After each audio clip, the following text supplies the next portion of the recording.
निसर्गाच्या कुशीत वसलेलं एक छोटंसं कोकणातील गाव, जिथे दरवर्षी हजारो पर्यटक येतात फक्त एका खास क्षणासाठी, छोट्या कासवांचा समुद्राकडे होणारा प्रवास बघण्यासाठी. नमस्कार मंडळी, आज आम्ही चाललो आहोत कोकणातील अतिशय सुंदर आणि निसर्गरम्य अशा वेळास गावामध्ये, जिथे दरवर्षी प्रसिद्ध कासव महोत्सव साजरा होतो. या ब्लॉगमध्ये आम्ही तुम्हाला टर्टल फेस्टिवल बद्दल माहिती देणार आहोत. इथे कसं पोहोचायचं, राहण्यासाठी उत्तम पर्याय कोणते आहेत आणि हा अनुभव खास का आहे हे सुद्धा सांगणार आहोत. जर तुम्ही टर्टल फेस्टिवलला जाण्याचा प्लॅन करत असाल तर हा व्हिडिओ शेवटपर्यंत नक्की बघा. आमचा प्रवास सुरू झाला कल्याणवरून. आम्ही रात्रीच निघालो कारण आम्हाला सकाळचा कोकण अनुभवायचा होता. मुंबईपासून साधारण 220 किलोमीटर अंतरावर असलेलं हे सुंदर गाव आहे आणि आम्हाला इथपर्यंत पोहोचायला जवळपास 6 ते 7 तास लागले.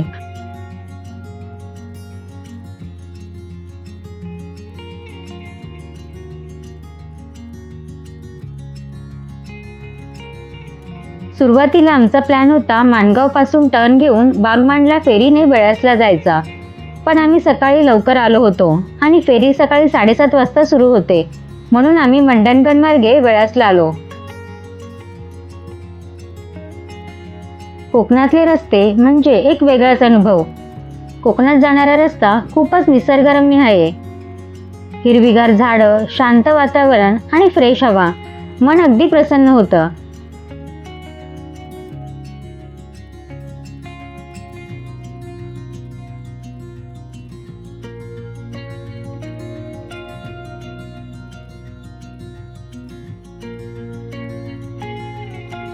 सकाळी आम्ही वेळासमध्ये आलो आणि इथले वातावरण खूपच सुंदर होते.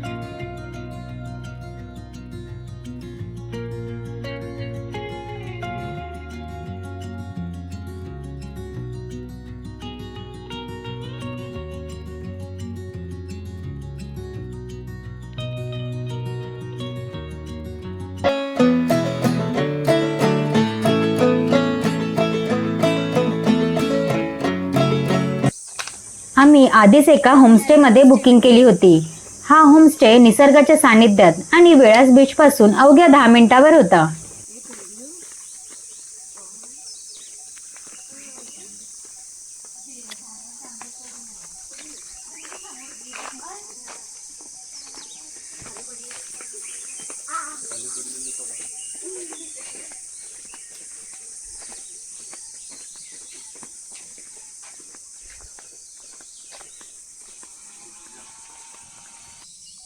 आम्ही आता आलो आहोत सावंत होमस्टेमध्ये.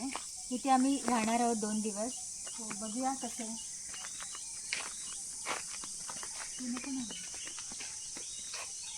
मस्त झाडांमध्ये होमस्टे आहे, खूप छान आहे.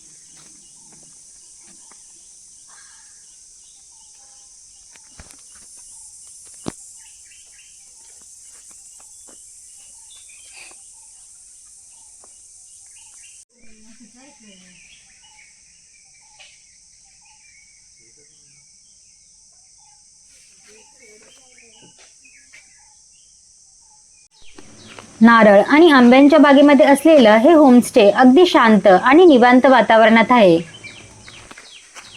हे होमस्टे किशोर सावंत यांचं आहे. हे होमस्टे आम्हाला खूप आवडले. इथे राहण्याची आणि खाण्याची सोय उत्तम केलेली आहे. तसेच इथले वातावरण आणि गावात राहायचा अनुभव घ्यायचा असेल तर या होमस्टेला नक्की भेट द्या. त्यांचे कॉन्टॅक्ट नंबर आणि लोकेशन डिस्क्रिप्शन बॉक्समध्ये दिलेले आहे.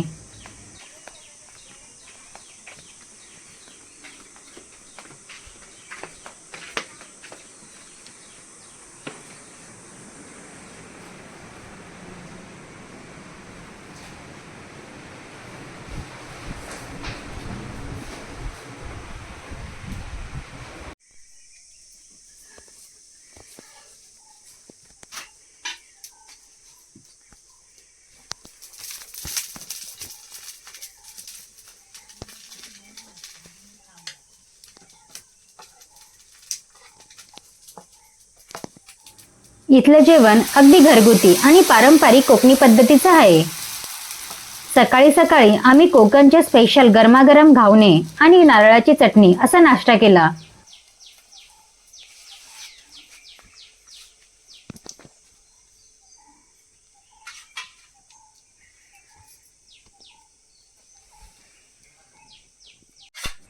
इथे चुलीवर घावणे करत होते, त्यामुळे चव अजूनच भारी लागत होती. काकूंना चुलीवरचे घावणे करताना बघून मला सुद्धा घावणे करायचा मोह आवरला नाही आणि मी सुद्धा चुलीवरचे घावणे बनवण्याचा अनुभव घेतला.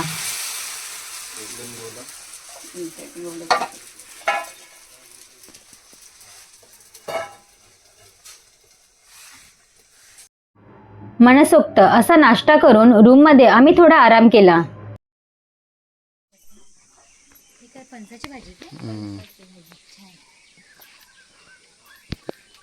तुम्हाला सुद्धा विलेज लाईफचा अनुभव घ्यायचा असेल तर तुम्ही सुद्धा या होमस्टेमध्ये एकदा नक्की भेट द्या.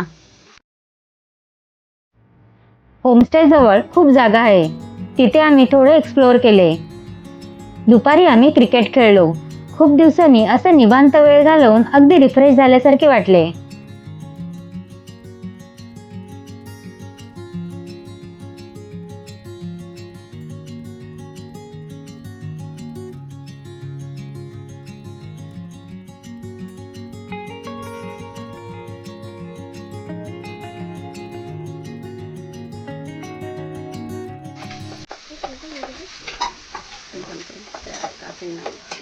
दुपारचे जेवण एकदम पौष्टिक आणि पारंपरिक पद्धतीचे होते. इकडच्या जेवणाला एक वेगळीच चव होती आणि ती आम्हाला खूप आवडली. दुपारच्या जेवणात खास उकडीचे मोदक होते.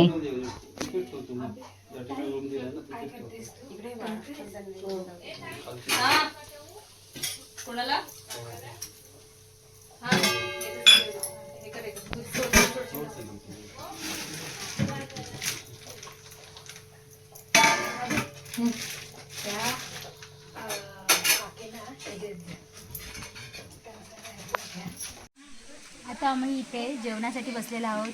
जेवणाची वाट बघत आहोत. लवकरात लवकर जेवण येईल.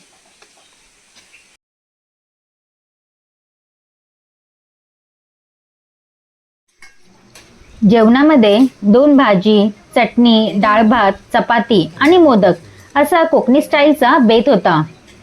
असे चविष्ट जेवण खाऊन मन अगदी तृप्त झाले.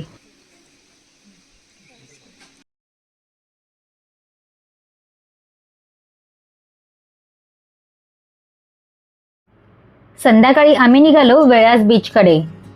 टर्टल फेस्टिवलचा टायमिंग साधारण सकाळी 7 आणि संध्याकाळी 6 वाजताचा असतो.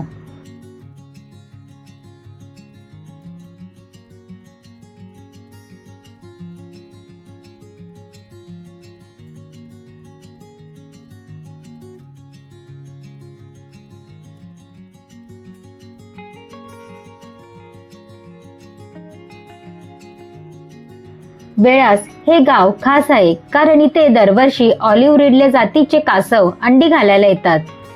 स्थानिक लोक आणि व्हॉलंटियर्स मिळून या अंड्यांचे संरक्षण करतात.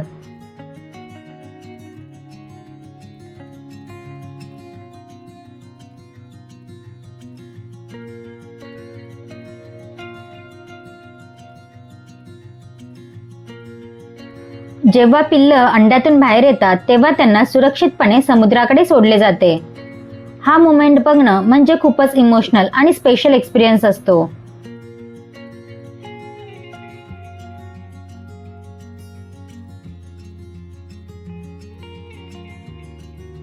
इथे ऑनलाईन बुकिंगची गरज नाही. बीचवर जाऊन डायरेक्ट तिकीट काढता येते. इथे प्रति व्यक्ती फक्त 100 रुपये तिकीट आहे. टर्टल फेस्टिवल साधारण फेब्रुवारी ते एप्रिल दरम्यान असतो. आम्ही एप्रिलच्या शेवटी गेलो होतो, त्यामुळे टर्टल दिसण्याची शक्यता थोडी कमी होती. स्थानिक लोकांनी सांगितले होते की आज कासव बाहेर येतील की नाही खात्री नाही, पण तरी आम्ही थोडे होप्स ठेवून बीचकडे जायला निघालो. आम्ही सर्व टर्टल बाहेर येतील की नाही याची वाट पाहत होतो, पण त्या दिवशी टर्टल दिसले नाहीत, त्यामुळे आम्ही थोडी निराश झालो.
समुद्रकिनाऱ्यावर मस्त फोटोज, सनसेट आणि एन्जॉयमेंट करून आम्ही परत होमस्टेला आलो.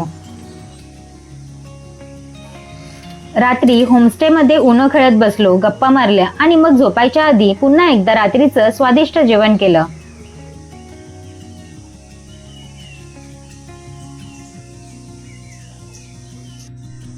सकाळी इथले वातावरण खूप थंड आणि शांत होते. फक्त पक्ष्यांचे आवाज ऐकायला येत होते.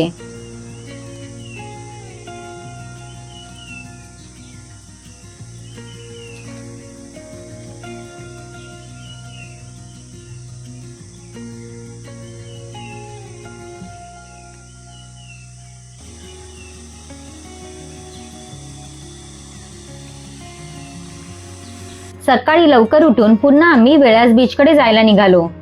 सावंत काकांनी सांगितले होते आज टर्टल नक्की दिसतील.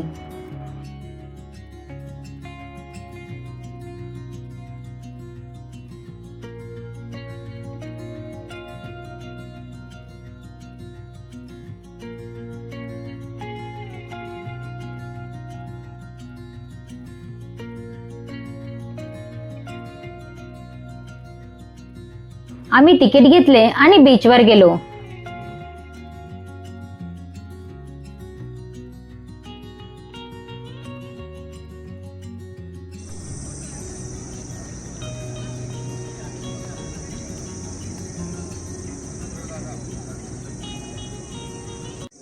तुम्हाला काय वाटतं आज कासव भेटतील आपल्याला?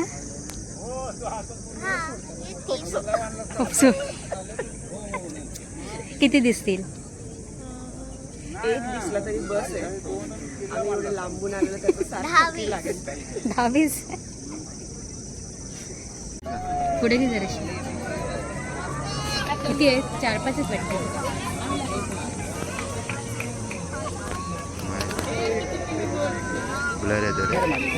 आणि यावेळी आम्हाला दिसले 5 छोटे छोटे टर्टल्स.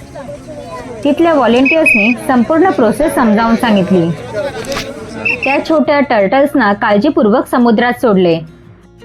तो क्षण खरंच डोळ्यात साठवून ठेवण्यासारखा होता.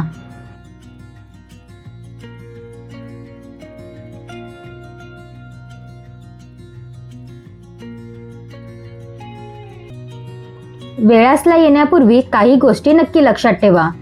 पहिली म्हणजे जमले तर वीकडेज मध्ये या, जेणेकरून तुम्हाला निवांतपणे टर्टल फेस्टिवलचा अनुभव घेता येईल. दुसरी म्हणजे कोकणातील होमस्टेमध्ये स्टे करा, जेणेकरून तुम्हाला कोकणातील पारंपरिक गोष्टीचा आनंद घेता येईल.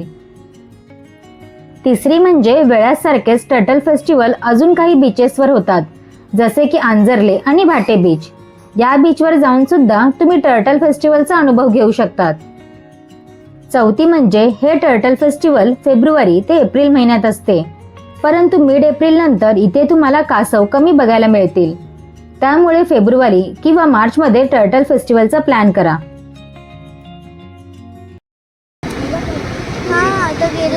एक गेला आपल्या आपल्या मार्गाला, दुसरा चालला.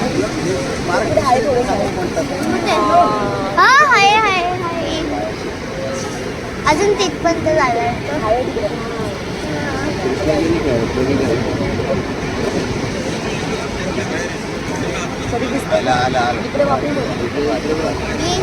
ये केलं गेलं केलं जरासाठी जायला.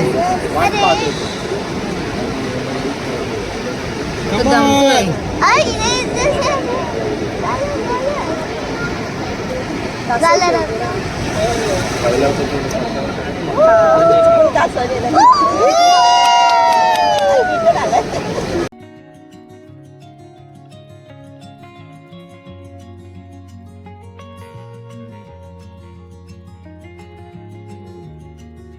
बीचवरून आम्ही होमस्टेकडे परत आलो आणि गरमागरम पोह्याचा नाश्ता रेडी होता.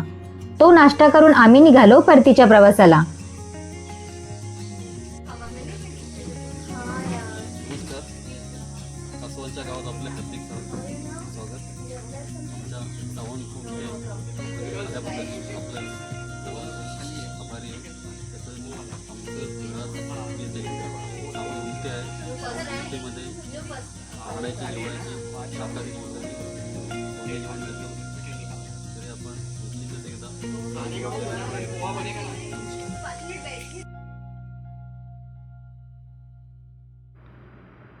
व्हिडिओ आवडला असेल तर लाईक करा, शेअर करा आणि ट्रॅव्हलिंग विंग्स चॅनलला सबस्क्राईब करायला विसरू नका. पुन्हा भेटूया पुढच्या व्लॉगमध्ये. तोपर्यंत स्टे सेफ, कीप एक्सप्लोरिंग.